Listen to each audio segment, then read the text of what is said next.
مشاهدي قناة رمالنا، أحييكم. أنا محمد مؤمن وطاقم قناة رمالنا. اليوم نحن من بروكسل عاصمة الاتحاد الأوروبي بلجيكا، ننقل لكم حدث صناع السلام البحث. اليوم نحن في الصالة هنا بهدف إيجاد مخرج للسلام ووقف الحرب في السودان.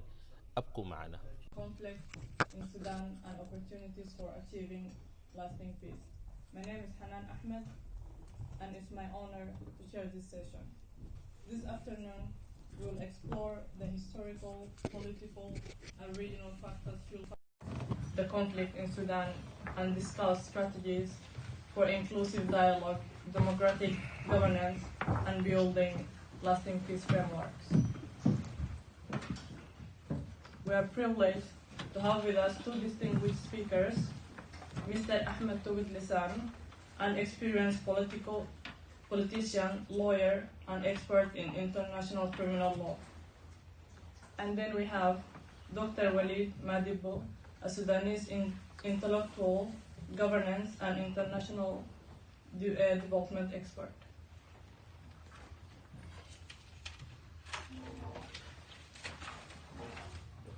Let's begin with Mr. Ahmed Tawid Lisan.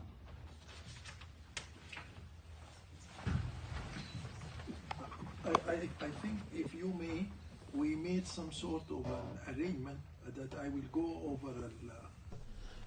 This is meant to be an address to the European Union on inclusive dialogue, democratic governance, and lasting peace in Sudan.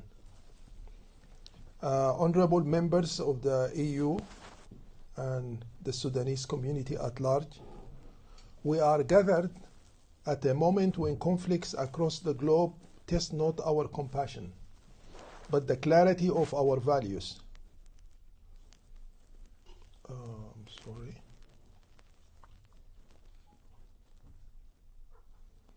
In Sudan, the war has come to represent something fundamental, a clash between the Sudanese people who aspire for freedom, peace, and justice, and an Islamist group which seeks to region power and escape accountability for the theft of the nation's wealth and the destruction of its future.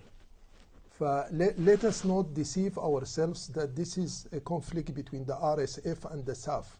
This is a conflict between the Sudanese people who aspire for democracy and a small clique of Islamists. Again, Islamism, the Islamist groups are a big church or a big masjid, but this is a very specific clan here. Number one, moral duty and strategic stakes. Europe's humanist tradition shaped by Christianity, the Enlightenment, the experience of totalitarianism, the rule of law is not mere history. It demands action.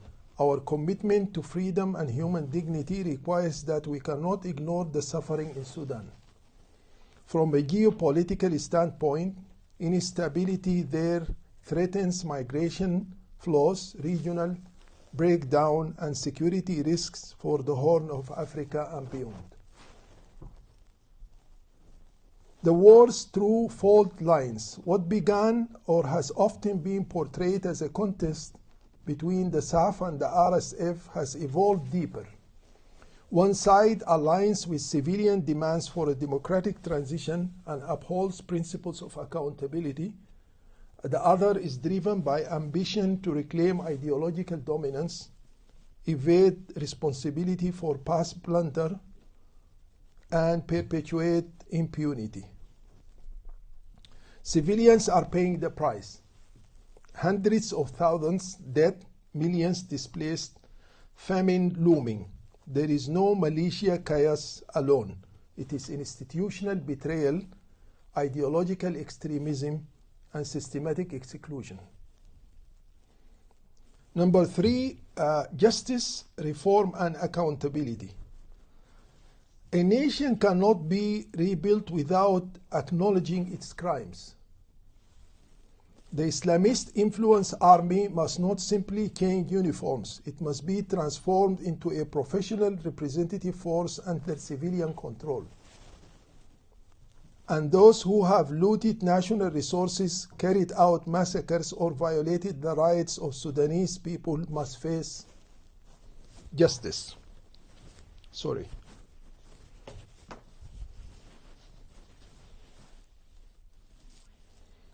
As President Yursala says, there is no peace without justice.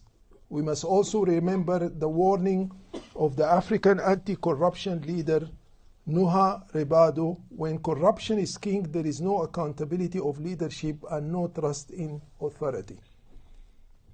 Number 4, pillars for lasting peace.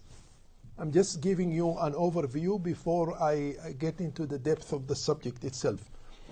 Europe must support a framework built upon inclusive dialogue, democratic governance, security reform, and justice, which will be the focus of my talk today. Let's start with inclusive dialogue, giving voices to civilians, minorities, women, reform forces, not just military actors or ideological hardliners. You must have noticed that, and Mr. Tugod is going to elaborate on this, whichever peace negotiation mechanism held, they are manipulated in such a way to give the Islamists a leverage while excluding others. Democratic governance, rebuilding institutions that are transparent, accountable, and answerable to all regions, not dominated by one ideology or center. Security sector reform and justice. Tassis speaks about historical justice, and I'm going to elaborate on the differences between transformational justice and historical justice. Security sector reform and justice, forming a non-sectarian national army under civilian oversight, prosecuting war criminals who are wanted by the ICC, seizing stolen wealth, ensuring impunity is not the price of power. Number 5, Europe's role, principles in action. Europe must do more than speak, it must act. The tools are there: diplomatic pressure, conditional aid, multilateral forums, the ICC, the EU's capacity to protect the rule of law. Let us remember that justice is not a luxury in crisis, it is the foundation of peace. As one African voice reminds us, there is no accountability, you just have to minimize. If there is no accountability, you minimize corruption. A conclusive remark to this first part, because I'm going to elaborate, as I promised you, more on the issue of security reforms and justice, security sector reform and justice. Justice demands that we frame this war correctly, not as just a military contest, but as a struggle between those who seek a Sudan of freedom, peace, and dignity, and those who seek power, impunity, and the continuation of suffering. Europe has both the moral heritage and the strategic interest to stand on the side of the Sudanese people. Let us commit to policy that reflects that clarity, one grounded in inclusive dialogue, democratic governance, and justice. For when we do this, we don't only honor Sudan's future, but ours as well. How much time do I have? I'm still working on mine, but just figuring out. 2 minutes, then we can present the next one. 10 minutes? 2 minutes. 2 minutes? Yeah. And then we can present the... No, I think we have, because we joined the 2 sessions together, so we have plenty of space. Okay, So, then let's you can decide between you if you Yeah, want to yes, take yeah. down, and then... Yeah, let him finish, and then we can start. Speaking about the issue of security reform and justice, I want to say that no serious reflection on Sudan's future can escape the fairest truth. The Sudanese state was never built on a just social contract. Rather, it was erected on a structure akin to apartheid anchored in the so-called crisis belt, stretching from عطبرة to الجيلي. شريط الأزمة، ما أسميه شريط الأزمة. There, a narrow ideological elite entrenched itself, monopolizing the nation's material and spiritual resources and erecting a rigid hierarchy grounded less in ethnicity per se than in patronage and loyalty. Any discussion of reform must begin from this distorted foundation. Security reform and transitional justice are the twin gateways forward. Yet transitional justice in its conventional sense risks obscuring the core of the problem. The structural violence of the Sudanese state, العنف البنيوي للدولة السودانية, that violence extending across time and geography fell disproportionately on groups distinguished by ethnicity, region, class, and gender. A poor woman south of the belt, الحزام في الخرطوم, for instance, endured forms of state oppression. Her counterpart elsewhere was spared by sheer accident of birth and location.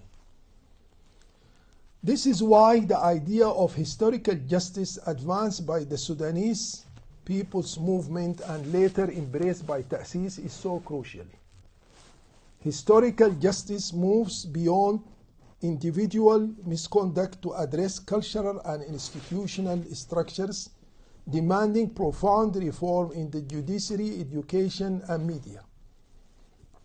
How can an education system that glorifies slave traders as national heroes produce a generation capable of healing wounds and weaving back the social fabric? How can an authoritarian media allow the silence to speak? Historical justice, my fellow friends here, however, cannot be pursued in a vacuum. It requires a fusion of traditional systems with modern institutions. South Africa's Truth and Reconciliation experiment reminds us of the utility of customary practices in confronting past abuses, while simultaneously referring major crimes to judicial process. That blend is precisely what Sudan needs, a justice rooted in tradition yet elevated by universal standards. Politics, unlike mathematics, is the art of possible. Hence the relevance of the old jurisprudential principle to maximize benefit and minimize harm, offering senior military leaders immunity from prosecution in exchange for their permanent withdrawal from politics may serve a higher good than the natural impulse for retribution. But no calculus can equate those who orchestrated genocide with those who pulled triggers under duress. Still, the success of historical justice hinges on the creation of a new judiciary and security sector. Here, the very notion of reform collapses. There is no institutional memory, no vital remnant on which to build. The war has laid bare the moral bankruptcy of all combatants without exception. What is needed is not a patchwork repair, but the founding of new institutions.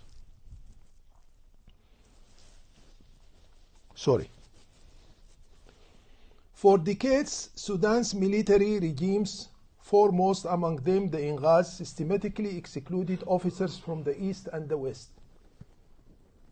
يعني أي ضابط بيصل رتبة لواء بينزلوه المعاش من شرق السودان أو من غربه. Ensuring few ever rose beyond the rank of Major General. The general staff was mobilized by a narrow geographic elite اللي هم من المنطقة بتاعت عطبرة للجيلي. كل هيئة الأركان بتيجي من المنطقة دي. From such exclusion, arrogance and racism festered. Some commanders alienated from their people became brokers of war, bombing schools in Juba mountains, or using chemical weapons in market like Al-Kuma, more loyal to self-interest than to national belonging. اللي هم الجماعة مننا من الهامش اللي هم حسا واقفين مع السلطة بتاعت بورت السودان وبيقتلوا في أهاليهم. South Africa took 6 years to restructure its security forces through a quota system that rebalanced regional and ethnic representation at every rank. Ethiopia and Uganda offer yet other models for building police and military from scratch on fair representation and regional balance, rather than political loyalty or ideological capture. For Sudan, this is not reform, but founding a historical necessity. In the end, the Sudanese war did not merely destroy infrastructure and resources, it desecrated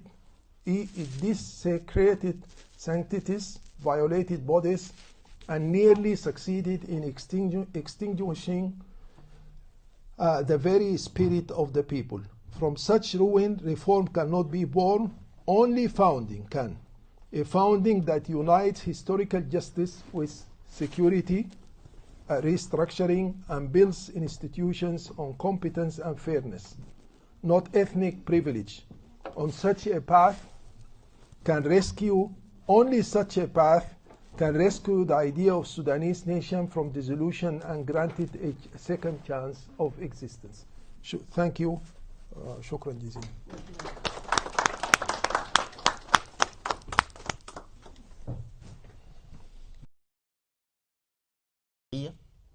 للوضع الموجود.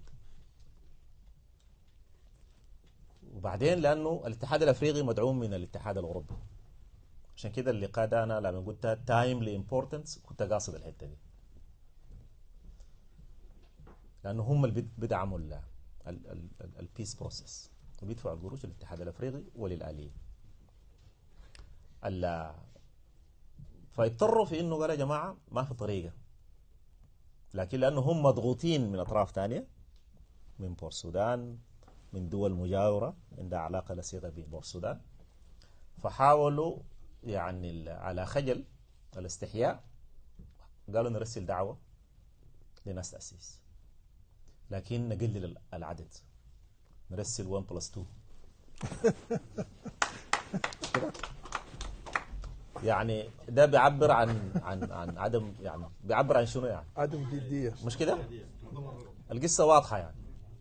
لكن بالنسبة لنا ده ما المهم، ده ما مهم أصلا، ما بيغير في المشهد. وهم لو حريصين دارين يصلوا للسلام مجبورين في إنه يجيوا ويقعدوا مع الناس ويجيبوا كل الناس عشان الناس دي توعد تتفق على شكل العملية السلمية، ولا مستعجلين لهم، بل هم اللي بيضطروا بيجوا للناس يعني. عشان كده الآن في رياكشن من الرباعية ومن دوائر دولية في إن يا جماعة ليه تعملوا كده؟ فهم في وضع ما مريح. لكن برضو شوف السيت اب الموجود في الاتحاد الافريقي ده. عندكم رئيس الاتحاد الافريقي محمود يوسف، مش كده؟ محمود يوسف ده زول جيبوتي، علاقته بالحركة الإسلامية علاقة معروفة، ده واحد. الزول الثاني ممثل الاتحاد الافريقي للملف السوداني بالعيش، والناس اللي كانوا في السودان بيعرفوا بالعيش وهو بالعيش، وقدر في انه رئيس مجلس السلم والامن في الفتره اللي فاتت، واحد اسمه خالد بالعيش، محمود واخرين، كلهم في الحلقه الدائره اللي بتصب في اتجاه مصالح المجموعه الموجوده في بورت السودان. عشان كده احنا ما بنستغرب في انه يجوا بفورمولا بالشكل ده، ولا يجوا بتصور فطير بالشكل ده يعني. طيب الاستاذ محي الدين بيسأل عن ما هي الضغوط التي تجبر الحركة الإسلامية عشان تمشي للسلام. الحركة الإسلامية خياراتها محدودة، جاي ينتصروا في المعركة دي، جاي يشوفوا لهم بلد يمشوا لها، مش كده؟ ما في خيار تاني. وياتوا بلد تاني بتقبله مع الصواريخ الحية. خلاص في بلد يعني anyway بيسألوا يعني. فأنا عشان كده شايف إنه هم ليه سموا معركتهم دي معركة الكرامة، وحريصين في إنه يرفضوا أي مبادرة، وبل استلموا زمام المبادرة في القتال في الأرض من الجيش، وهم اللي بيديروا العمليات العسكرية. والبيان اطلع لآخر اجتماع للمؤتمر الوطني كان مطالبهم واضحة جدا في إنه يسلمون قيادة العمليات العسكرية على مستوى الأرض. ده انديكيشن في إنه الجماعة ديل عندهم خيار واحد اللي هو خيار الحرب، لأنه أي خيار غير ده بيؤدي للسلام. أول الناس اللي بيدفعوا ثمن هم ناس الحركة الإسلامية، وهم عارفين جريمتهم، يعني عارفين جريمتهم، عارفين يسوي شنو. عشان كده ما عندهم خيار، وما في وسيلة أخرى تجبر الحركة الإسلامية للرضوخ لموضوع السلام غير المسألة الماشية الآن في الميدان. Thank you so much, Dr. Walid, for your important insight. And now we invite Mr. Ahmed.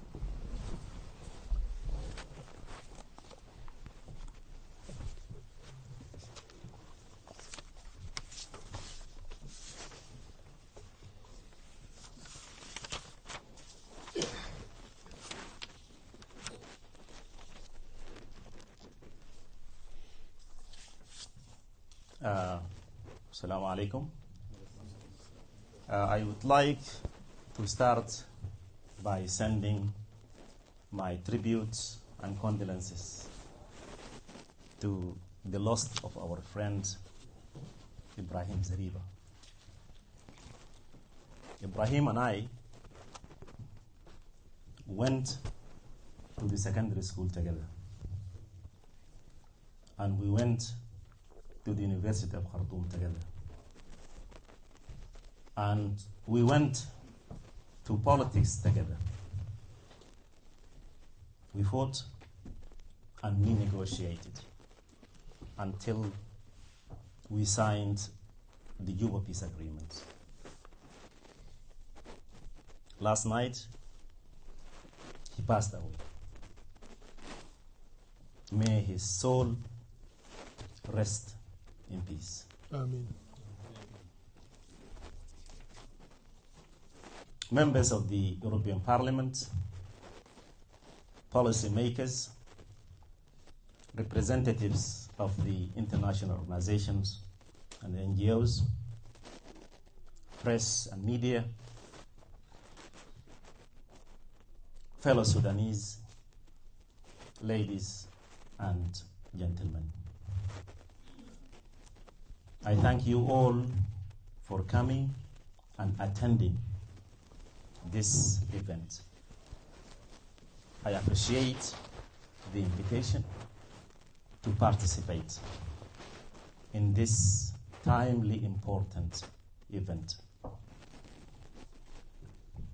As the European Union is keen and actively involved in the resolution of the Sudanese crisis.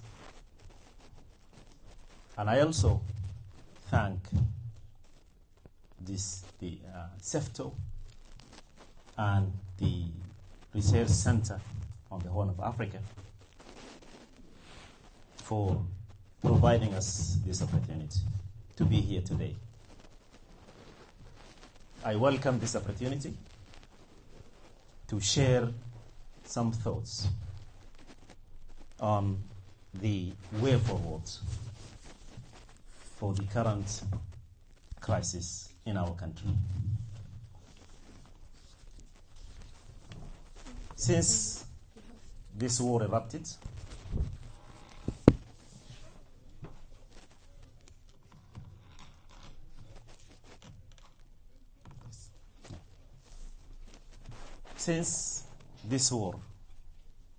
break out on April 15,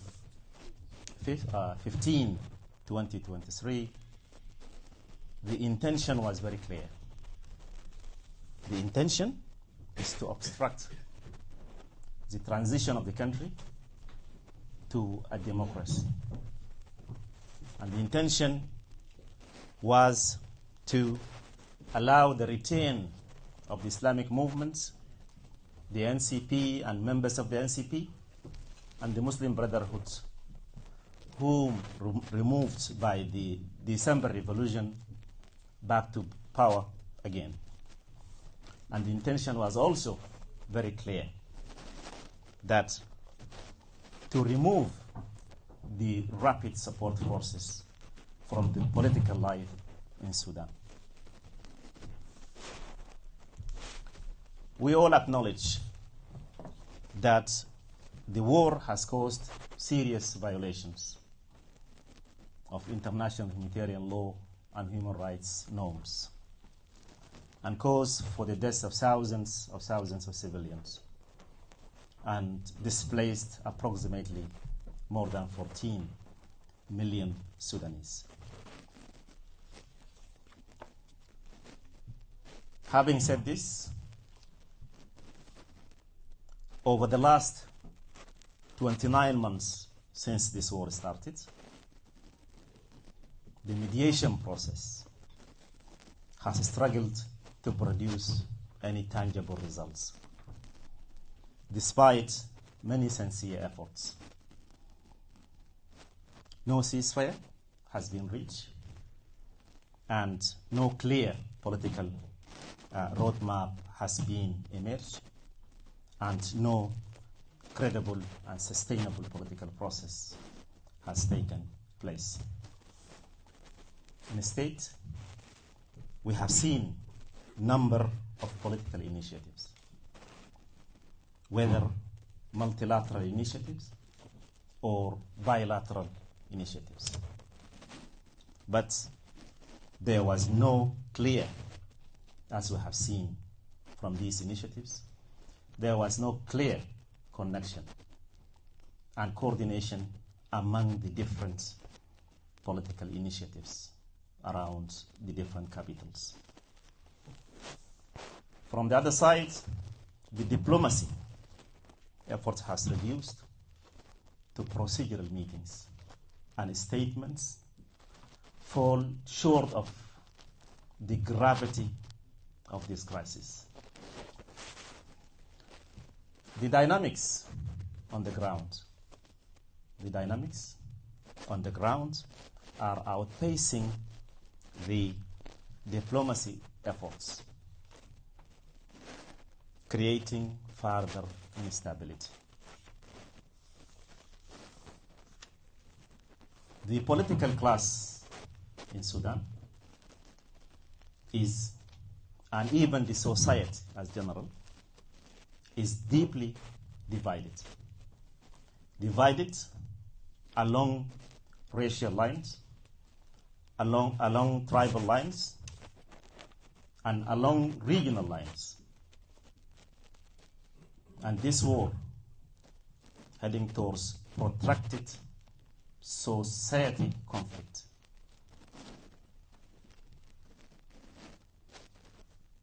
The regional actors from the other side are increasingly involved as direct players. The intervention and entanglement has deepened in the conflict and contributed in the complexity of our situation in the country. As we have seen, the geopolitics and alignment, the rivalry around the Red Sea contributed again in the complexity of our conflict, which are increasing the efforts of how to find the lasting solution within this complexity. The realities on the ground has worsened, and the war between the belligerents and the fighters became a war of existence and survival. Entered stage with advanced warfare technologies such as drones. And the humanitarian catastrophe has reached catastrophic level. Capitalizing on this situation, the elements of the Islamic movement, the National Congress Party, which was removed by the rebellion, by the revolution, took place and returned, as I said. Not only currently controlling the civil and the political institutions, but actually these are the ones, are the people who are fighting on the ground. And these are the ones who have the political and the military decision in the parts that controlled by the army. And these are the ones who decide